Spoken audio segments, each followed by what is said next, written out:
passed away. And I cannot tell you, the courts are bombarded with people who are lining up, and in some cases they're actually fighting each other for a chance to get a piece of Prince's estate. And they've even hired this firm, Air Hunters International, to track down and find long lost and missing beneficiaries. So if you are even remotely related to Prince, then you need to contact Air Hunters International, and that's HEIRHUNTERS International, and let them know that you are related to Prince, and they'll do a DNA test on you, and if you are related, then you can take a number. The agency's founders are John Hilbert and Shar Mansukhani, and they say they've received hundreds of calls from jailbirds, cons, and so-called love children. So I think jailbirds and cons are the same thing, but at any rate, that's the way they put it. And they said that although they are checking every opportunist claim, most of the calls and emails do not check out. However, they did find someone who is a grandniece. Her name is Victoria Nelson, and so she now has a rightful seat at the estate table, right next to her brother, Dwayne Joseph Nelson Jr., and her sister, Brianna Nelson. So they are, people who are rightfully claims. Now, my thing is, though, and this is, some of you might ask the same question, where were these people when he was alive? Victoria, she steps into her grandfather's shoes, and she takes half a share because of her father, Dwayne Nelson, who died in 2005, and he was a half-brother of Prince. So as a half-brother, he would have gotten 1/7 of the estate, and that's according to Minnesota law. And so since he died, the children get it. And there's like so much infighting among the family members in terms of how much share they're going to receive. And it's all being public, and it's very messy. And, everything bows down eventually to this Minnesota man that they found. He came out of the woodwork and said that he was Prince's love child from a fling in the 1980s. Now, I don't know, if my dad was Prince, I think I would have at least tried to reach out to him. Despite the fame and the money and all of that, I would have wanted him to know, hey, Dad, I'm here. You may not remember me. You may not even remember my mom, but I'm the result of your relationship. I think that I would have said that. But anyway, this guy, he stayed under the radar all these years, and then he said that he had to rush to the courthouse because he feared that after his many phone calls, finding out about Prince's assets, that he might not have had a chance to get in on the $300 million estate. So that was his motivation for coming out from under the rock. Now, it's a whole big mess. If this guy turns out to indeed be a love child of Prince, then that means that every sibling is out of the running for Prince's money, because a child of someone would be first in line to inherit their money over a sibling, and that's according to Minnesota estate law. Now, days after he died, his sister, Tyka Nelson, she filed an emergency petition to appoint a special administrator to oversee Prince's estate. And, Prince had a pretty tight grip on his money and his music catalog once he was able to get it back. And he indeed did not leave a will.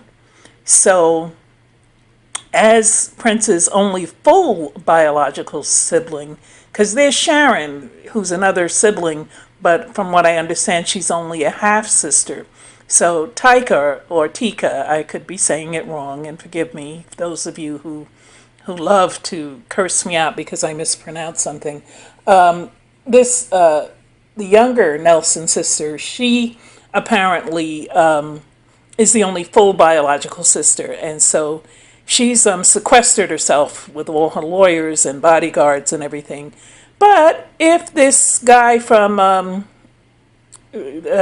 I forget where I said he was from, but if his full love child, if this man turns out to be Prince's son, then she's cut out too. It'll all go to him, and then he can decide how he wants to divvy it up.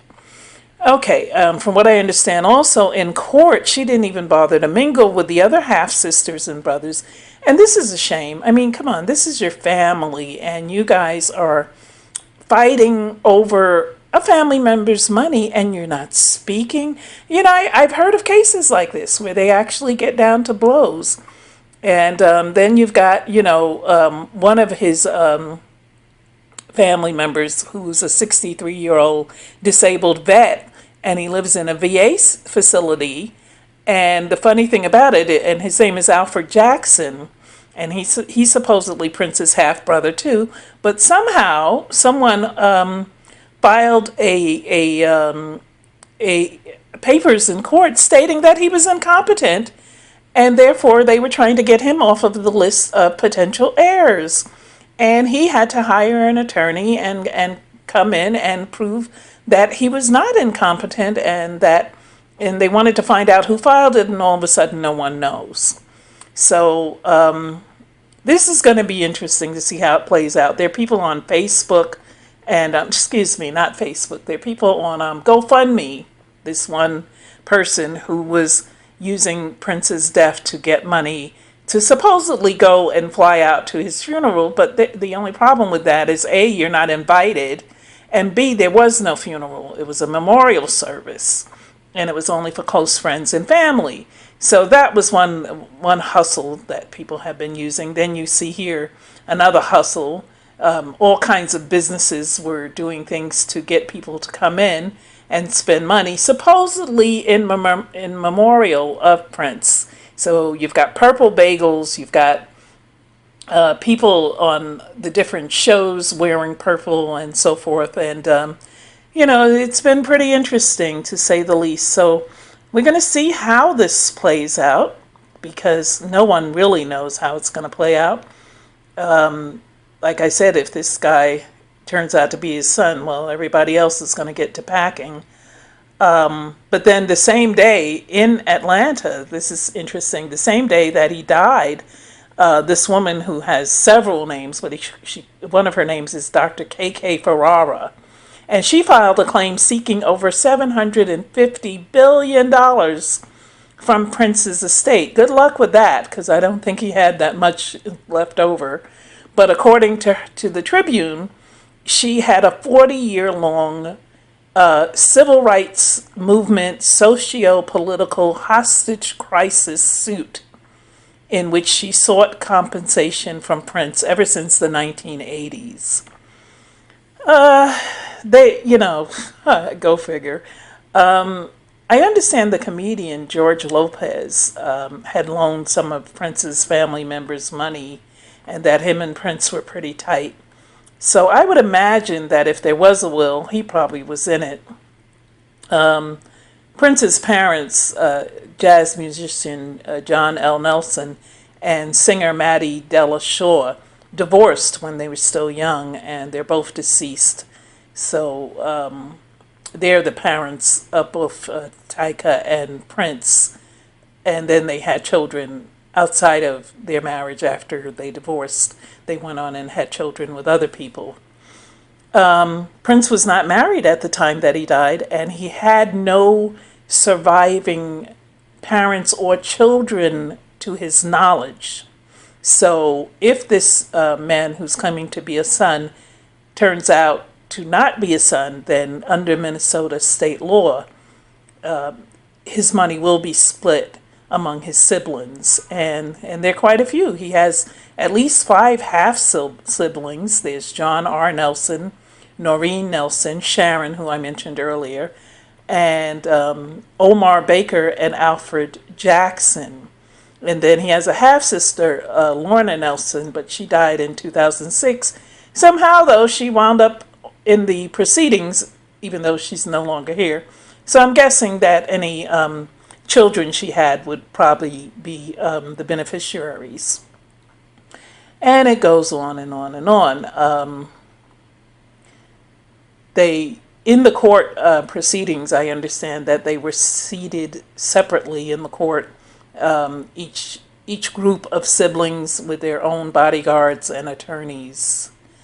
That's interesting. Okay, Omar Baker, by the way, lives in a house that's owned by Prince, but there's no other details known about him.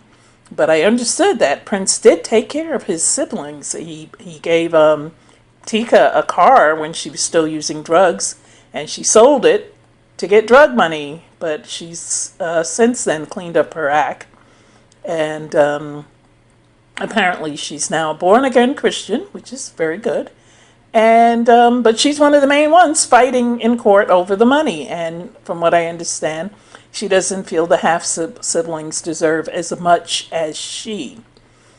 So I'm gonna end this with 1 Timothy 6:9 through 10, which states that for the love of money is the root of all evil, which while some coveteth after, they have erred from the faith and pierced themselves through with many sorrows.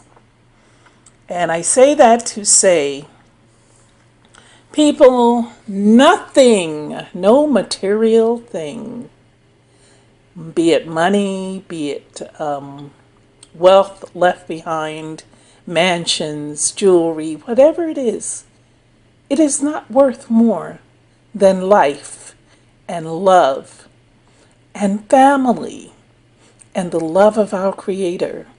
Keep things in perspective. Don't let something as meaningless as money come between you and your loved ones, especially while you still have life. Nothing is sadder than burying a family member whom you have not spoken to in years, whom you fell out with over some minor dispute, or God forbid, you fell out over money.